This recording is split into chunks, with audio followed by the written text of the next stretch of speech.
Selamat siang, assalamualaikum warahmatullahi wabarakatuh. Kembali lagi bersama saya, anak kampung. Nah, di kampung saya kan banyak ya masyarakat yang pelihara kambing. Nah, kotorannya itu kan hanya menimbulkan limbah dan kurang memberikan manfaat kepada masyarakat di sekitar.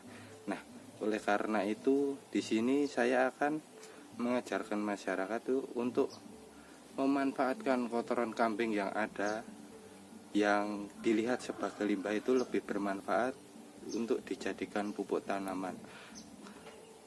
Di sini ada juga banyak yang mengaplikasikan pupuk kandang itu tapi tanpa diolah terlebih dahulu. Itu menyebabkan tanaman itu menjadi mudah layu karena kotoran kambing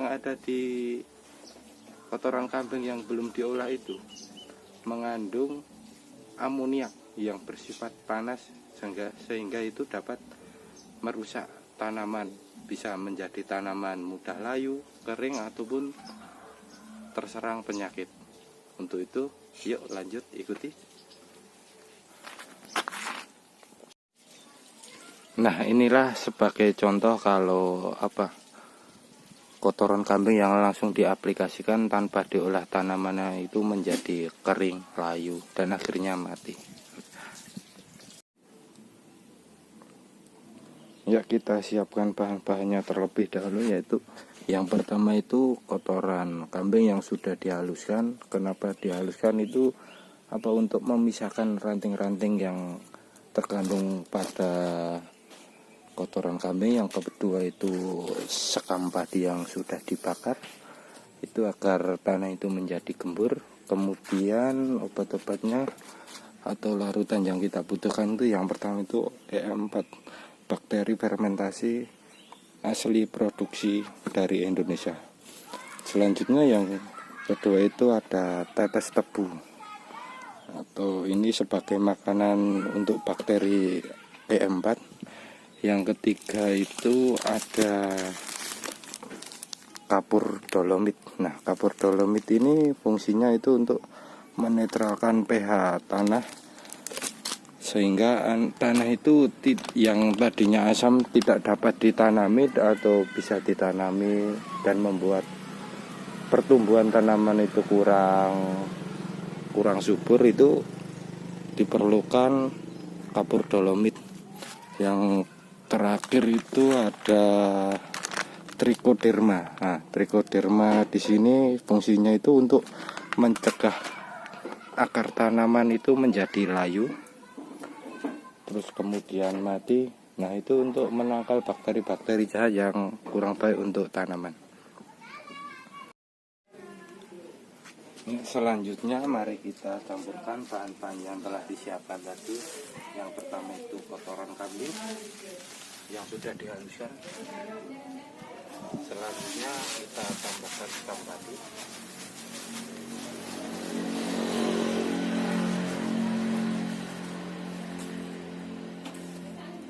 Terlebih dahulu kita campur ya, agar lebih merata.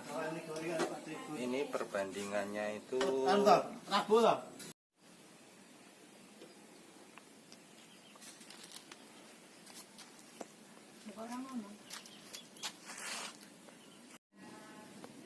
bakteri E4 1 tutup botol, kemudian tetes tebu. Tetes tebu ini fungsinya sebagai makanan buat bakteri E4. Oke, setelah kita campur, kita aduk. Proses selanjutnya nanti kita semprotkan ke pupuk secara merata ya.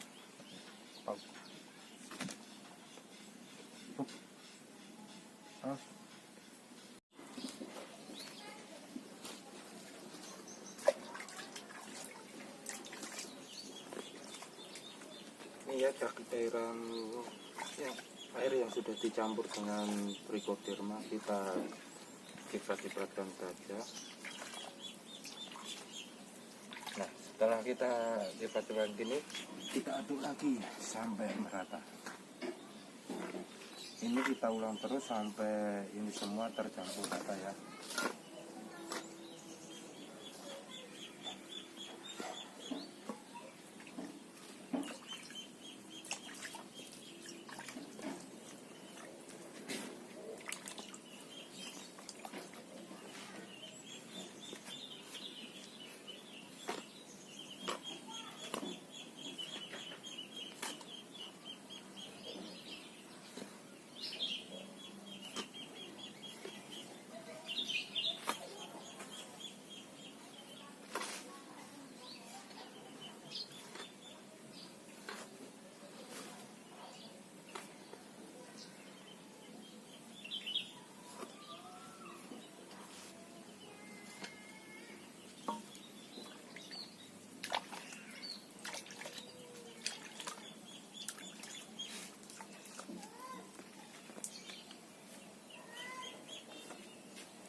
Oke, ini yang sudah jadi ya.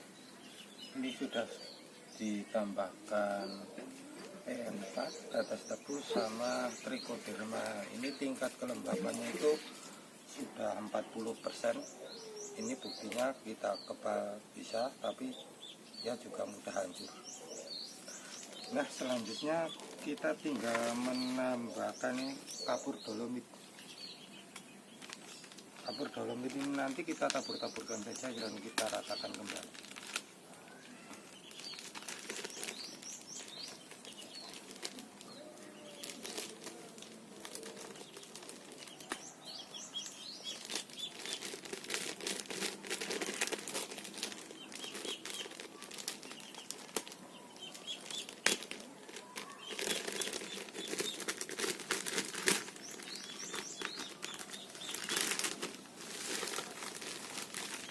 Oke, kita tabur-taburkan saja. Nah, fungsi dari kapur dolomit ini adalah untuk menetralkan pH tanah sehingga tanah itu menjadi lebih subur.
Nah, oke, ini kan proses pencampuran semua bahannya kan sudah selesai.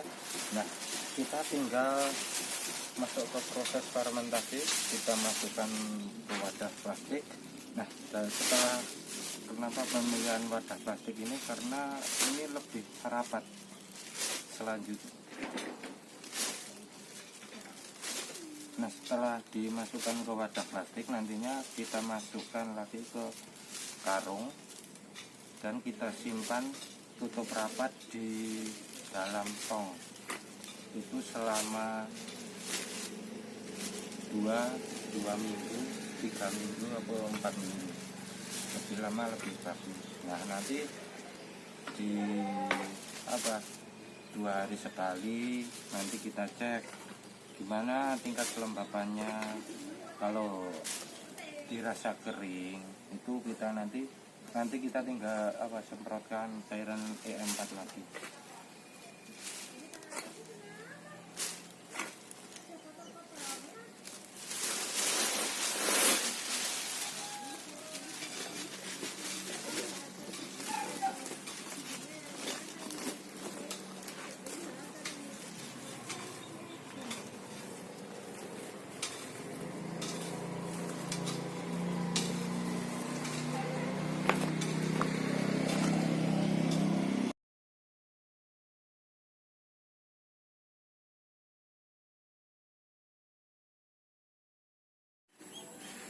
Oke, ini adalah perwujudan yang setelah beberapa hari proses fermentasi ini agak kering. Nah, untuk itu agar lebih proses fermentasinya lebih berjalan dengan baik, kita semprotkan cairan EM4 secara menyeluruh agar tingkat kebasahannya kembali seperti semula dan proses fermentasi bisa berjalan sebagaimana mestinya.